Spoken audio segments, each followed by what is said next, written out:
Biləsuvar Kənd Orta Məktəbinin hərbi rəhbəri olaraq mən də şəhidlərimizin keçdiyi döyüş yolunu, onların keçdiyi qəhrəmanlıq nümunəsini bütün şagirdlərə tərənnüm edirəm.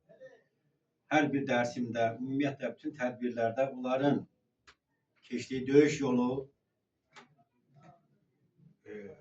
şagirdlərimizə öyrədilir. Onların əziz xatirəsini daim öz qəlbimizdə yaşadırıq. Mən bir daha şəhidlərimizə Allahdan rəhmət diləyirəm. Mən də müharibə iştirakçıyam. Onların necə şəhid olduğunu, necə döyüşdüyünü canlı şahidiyəm. Necə qəhrəmanlıq göstəriblər o insanlar. Ona görə biz həmişə onların əziz xatirəsini qəlbimizdə yaşatmalıyıq. Onların keçdiyi döyüş yolu siz gənclərə nümunə olmalıdır. Və bilməlisiniz ki, torpaqlarımızı düşməndən azad edən necə bizim qəhrəman övladlarımız var.